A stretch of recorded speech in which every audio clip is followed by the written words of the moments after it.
Hello everybody, this is Dr. Carmen Bryant. Welcome to my YouTube channel. This is Overcoming Narcissist Abuse, and thank you to all the new subscribers. Thank you to all the new tribe members that are coming in, and you're taking a little taste to see if this is something that you can hang in with us. I'm telling you, the tribe members are very supportive, and I'm glad that you are here with us. Hopefully you find something that will help you in your process of either getting out or getting information or in your healing process. So thank you so much for trusting me. Today I wanted to talk about, now you guys know that yesterday I talked that I was going to do a short series of the family dynamics in a narcissistic family with narcissistic parents or caregivers. And yesterday I focused on the golden child. So just a small recap on the golden child. You know, the golden child is that one that the narcissist highly idolizes. It's the favorite child and they can do no wrong. And so this is the one that they usually vicariously live through. And usually most people think that the golden child has it so well. But there's a price to pay for loyalty. And so that narcissist does whatever they can do to make sure that they maintain a pure control over that golden child. A lot of time that golden child does not have its own person or his or her own personality. They usually have a low self-esteem because they are so enmeshed with this narcissist. That narcissist even looks at them as an extension of themselves. They see them living their life through that golden child. Everything that they didn't accomplish, they try to force it onto that golden child. So that golden child is obligated to that narcissist, and they know by watching the dynamics of other family members that this is what would happen if I don't keep loyal to this narcissist.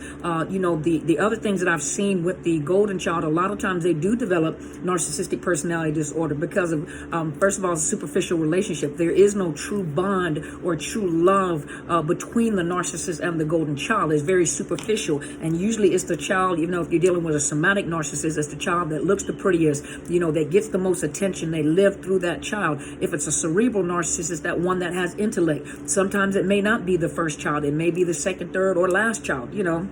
But whatever one fits the needs of that narcissist, and they never have a true, genuine connection with the narcissist, so they don't know really how to have relationship with other people. And oftentimes they do develop narcissistic personality disorder as well.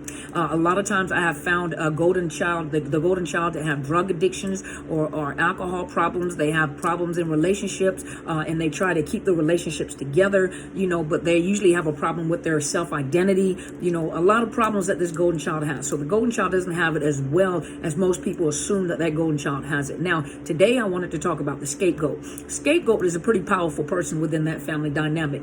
Scapegoat, the term comes from biblical times where the Israelites would take and put their sins, their shames, and everything negative on the goat. And then they would send the goat out into the wilderness because they're escaping, you know, the goat is the scapegoat, escaping the sins of Israel. They put that goat out there and let that goat go. Well, in modern times, when you're talking about the scapegoat carries the burdens of the family. They carry the secrets. They carry the hostility. You got the golden child on one spectrum. You got on the totally different end of the spectrum, the scapegoat can do no right.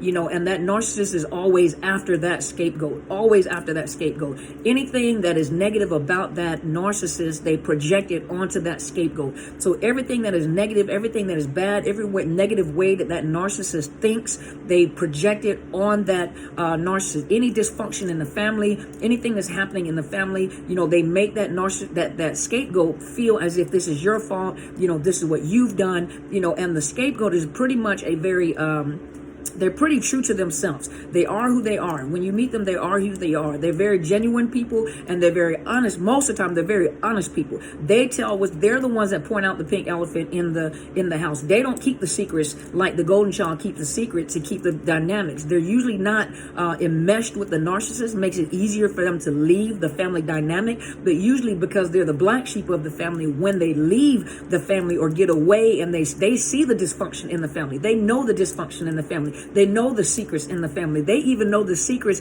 that the narcissist has that they don't want to disclose or have the family know. So anytime that scapegoat speaks up to tell the truth about what is happening, they're made to feel like they're crazy, they're liars. You know, let's say that narcissist is molesting the kids, and that's worst case scenario, or they're cheating or whatever they're doing. That scapegoat is not the type to hold their tongue. They're the type of people that will bring it out and tell it. So of course, you know, the scapegoat is the troublemaker, and the scapegoat usually wants attention. And the attention is because of the fact that they just want to be validated by the narcissistic parent.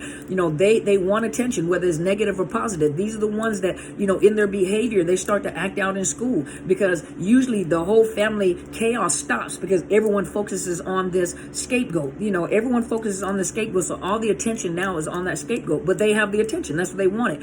Oftentimes what happens when scapegoats leave, usually they become overachievers. A lot of them do become overachievers. They become very successful in the things that they do, but a lot of times the motive behind their success is usually tainted because of the fact that they're still trying to prove their worth to the narcissist. So a lot of things that they do until they heal and they become knowledgeable of who they are and satisfied with who they are, or their identity. Usually they're even though they're goal driven and they're the type people that become very successful, they're very honest people, even though some people may not like them because they're pretty honest people, they just have to learn sometimes to put a filter, on their mouth and things that they say, because they do become very successful individual. But a lot of times it's driven by the wrong motive. They're still trying to prove their worth to that narcissist. They're still trying to get affirmation. They're still trying to get accolades. And that narcissist knows that the thing that hurts that scapegoat the most is by not paying attention to any of your achievements. A lot of times also the scapegoat is the one that narcissist can see everything that I ever wanted to be and ever wanted to do.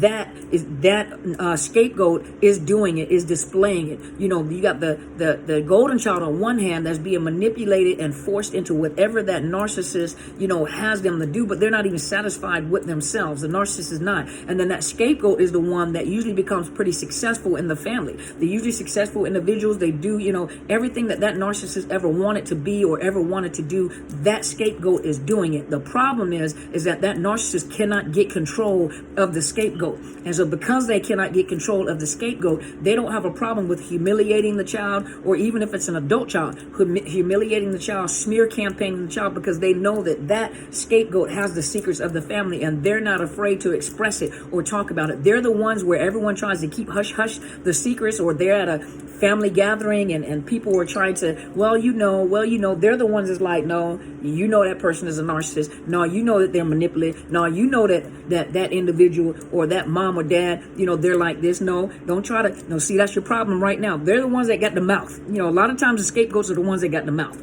especially if they're extroverted. Yeah, that word.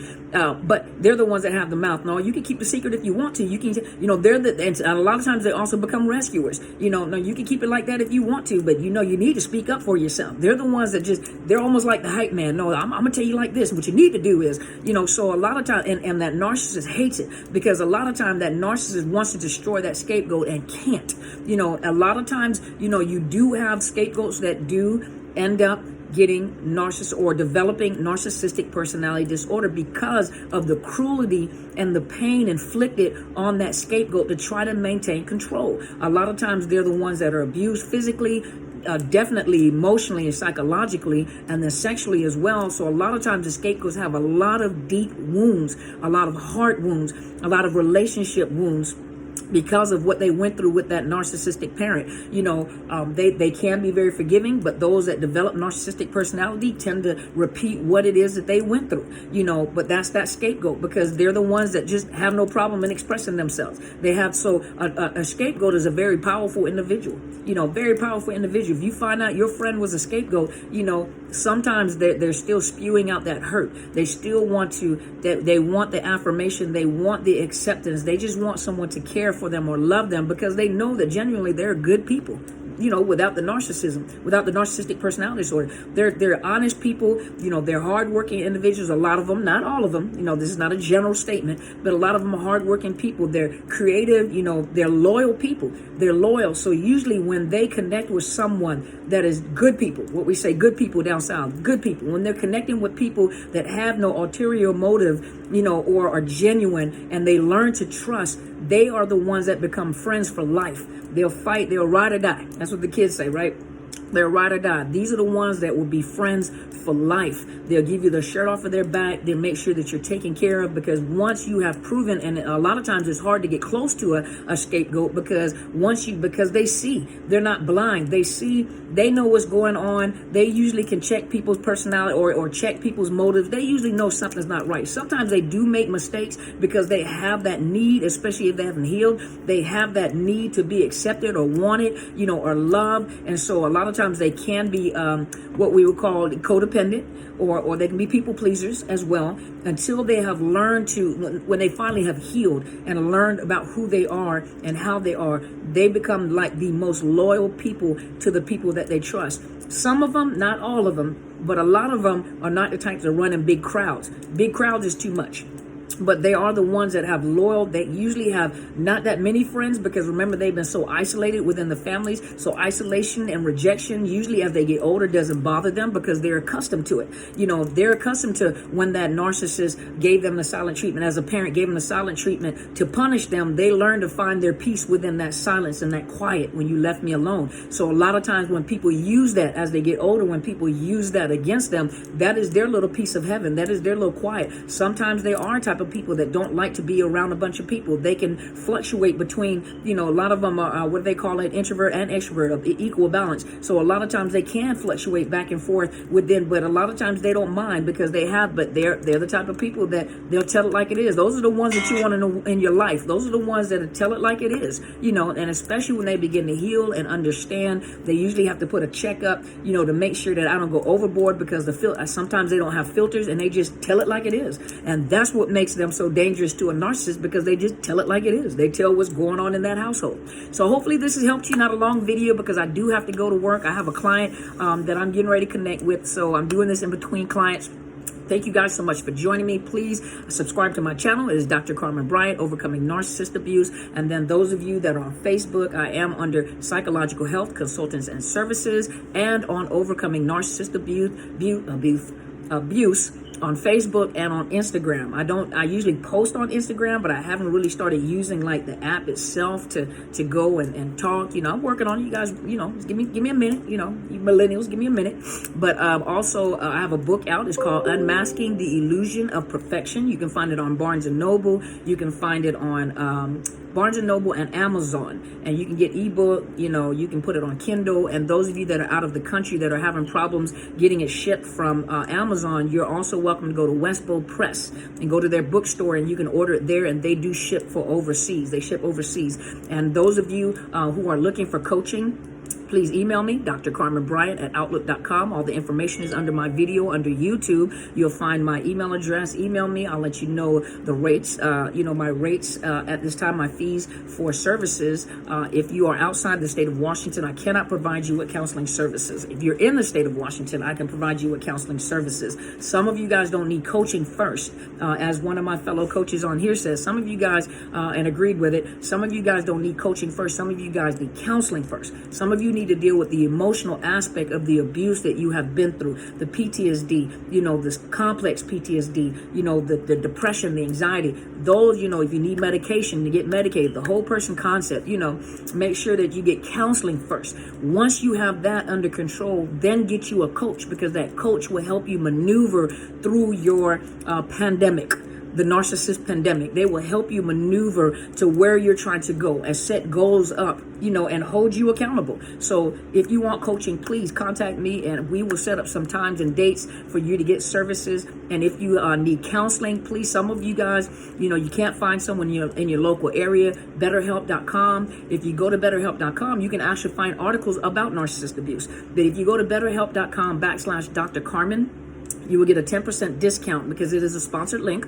And then also, if you're having financial difficulties, just let them know, and they will give you assistance through grants so that you can get some type of counseling. These are licensed mental health counselors and family counselors that are statewide in your state. They're licensed, and they do online counseling with you, whatever way that you like it. When you vet them, ask them the questions. A lot of times you're not a narcissist specialist. There's no such thing really as a counselor that's a narcissist specialist. We're usually trauma professionals or domestic violence violence professionals. It just so happened that we may speak of the topic of how people get abused by a narcissist. So there's really no narcissist specialist. We're domestic violence and trauma professionals. So look for those that specializes in trauma, domestic violence. You can ask them questions. Do you understand complex PTSD associated with psychological abuse, sexual abuse? Do you understand this cycle? And then you can educate them a little bit. But a lot of times we have the information. We just don't know that there's a language that goes with narcissist abuse. So those of you, please go to that link, betterhelp.com/Dr. Carmen,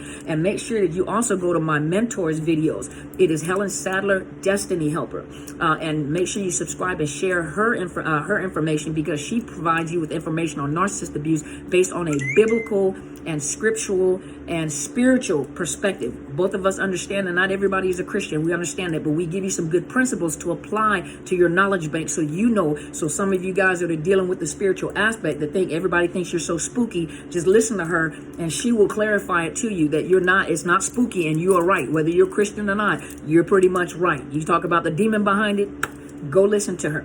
And also, is there something I'm missing? Friday. Make sure you guys tune in on Friday. I'm gonna put the flyer up again, but make sure you tune in on Friday it is with Helen Sadler, Destiny Helper. It is under Interest Chambers Global Ministry, and you'll have panelists. You'll have Apostle Helen Sadler, Helen Sadler, for those of you that are looking at the flyer, Destiny Helper, myself, Dr. Carmen Bryant, Overcoming Narcissist Abuse, my friend Bridget, I was going to call her Doctor, Bridget Griffin, who is the legal, I think she's the legal advocate for the YWCA in King County for domestic violence. She deals with the court systems, and she sees what happens in the court system dealing with narcissism and narcissist abuse. And then a friend of ours is Mavis Washington, who is also a former intake specialist with a major insurance company, and she was an intake specialist that used to have to deal with the calls that were coming in, especially dealing with domestic violence. So you don't want to miss this. This is on Friday. I have to look at the time. I'm going to put the flyer back up, and I'm going to have to look at the time again. But go to my my YouTube community tab or Facebook page. I'm going to post it again, and you don't want to miss on Saturday. I'm also one of the guests for the Domestic Violence Forum support group, which will be on Zoom. Both of them will be on Zoom, and I'm discussing trauma bonding. And so I think it is 3:30 my time, which is 3:30 Pacific Standard Time, which East Coast is 3 hours ahead. So you guys have to pick the times in between there, but you don't want to miss it. Thank you guys so much for being here. You guys have a great day, and go be great.